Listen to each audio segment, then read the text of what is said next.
I was a student at the University of Michigan. It was a party at my brother-in-law's sister's house, and I was uncomfortable. I'm sure it had to do with, just a really big disconnect, because I just simply didn't speak the language of Dexter, Michigan anymore, and I don't think I was ever invited to any of their parties ever again.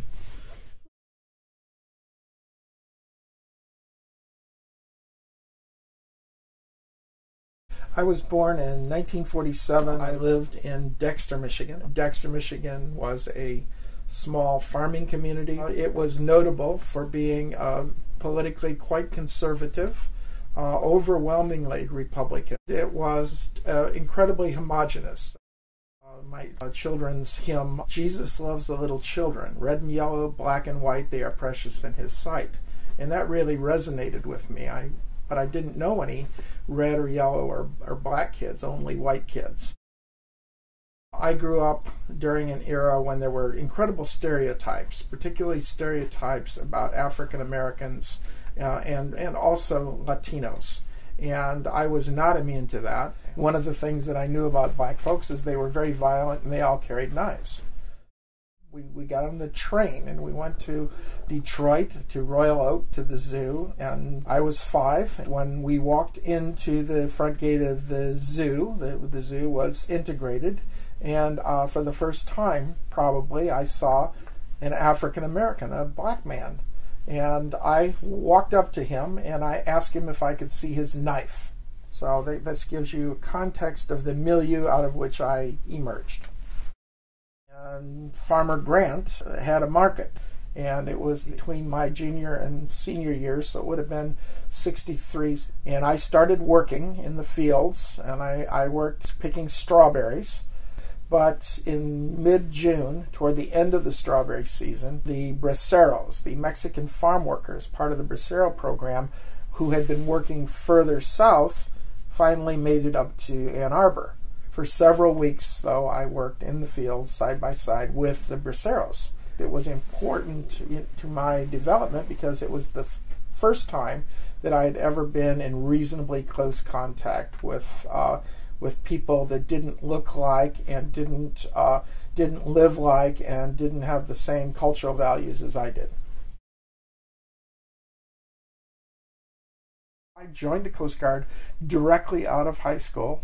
And there's a lot of emphasis on teamwork. This was very good for breaking down barriers because it forces you to look at people and not at skin color and not at cultural characteristics. I was, very young, very patriotic. I believed what I'd been told about the Vietnam War. It was 1965. So I didn't go to Vietnam, but being in Hawaii and being in Japan, I met a lot of GIs on rest and relaxation.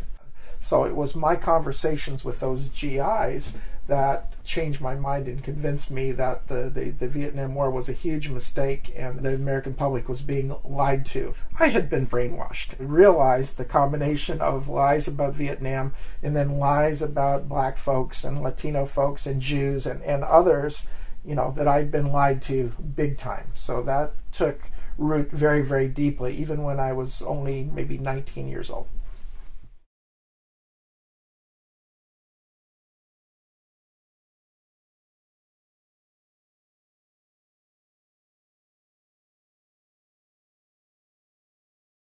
I came here because I had met a woman by the name of Louise Franklin Ramirez when 45 of us came to the Pentagon in 1980 for the Coalition for a Non-Nuclear World.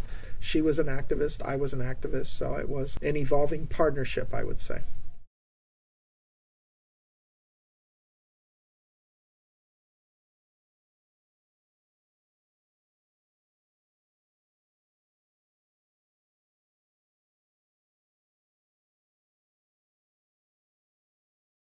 The crisis, the immigration crisis hit Prince William County, and the politicians became obsessed with this concept of illegal immigration.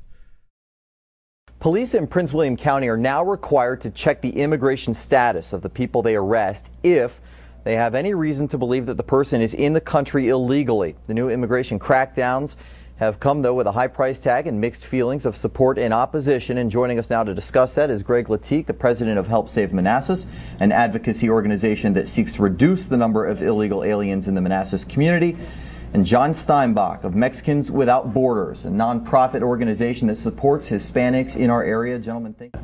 We've been overrun by a wave of illegal aliens harming the quality of life in the community. We've seen residential overcrowding, some very disturbing crimes, the human slavery and sex trafficking crimes, the famous press one for English, that now we have to act like we're guests in our own country to some degree.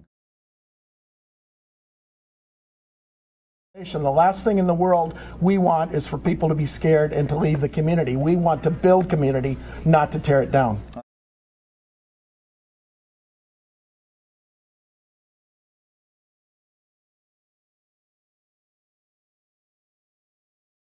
I became one of the principal non-Latino voices for the struggle. The Help Save Manassas group decided that I was an easy target. So I was the object of a pretty massive campaign to get me fired from my position as a substitute teacher.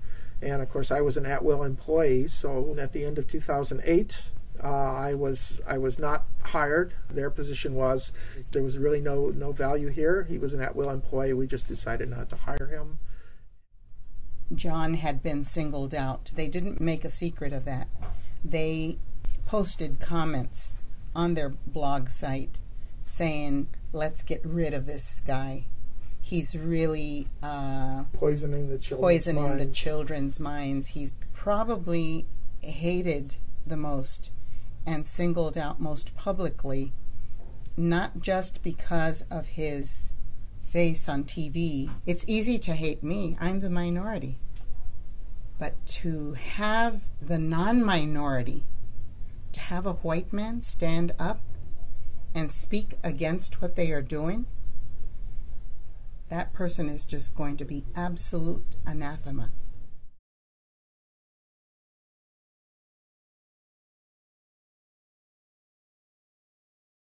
The title of one of them had to do with ridding our community of vermin, and they took pictures of various places where they say immigrant families were living. They took pictures of trash bags and the backsides of houses, and spattered throughout the collage were pictures of dead rats. These pictures of dead rats surrounded a central photograph of John.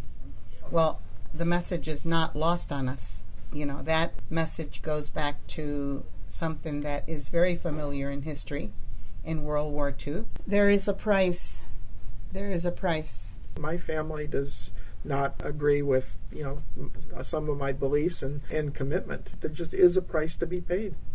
Frederick Douglass said, "Power concedes nothing without struggle, never has, never will." That was 150 years ago. It's still the same.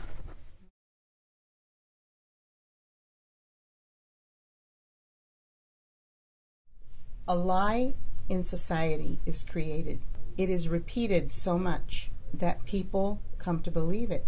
Not just one or two people, but dozens and dozens, and a growing number, and populations, and whole nations. What keeps me faithful is that sometimes the lie is so blaring, you have to say something. You have to speak the truth, no matter what the cost. And recognize you have a white skin privilege. You have a responsibility to use that, for your sisters and brothers of color. Teresita is one of my principal mentors. Teresita, challenged me, intellectually challenged me. Well, I have a great respect for John. John is a very humble man. He is so committed to his principles, and I admire that and respect that a great deal. So if I'm a feminist, if I'm an anti-racist, if I believe in these principles, these fundamental principles, it's impossible not to keep going. How can you not? Can you just be quiet and not say anything? Our cause is humanity.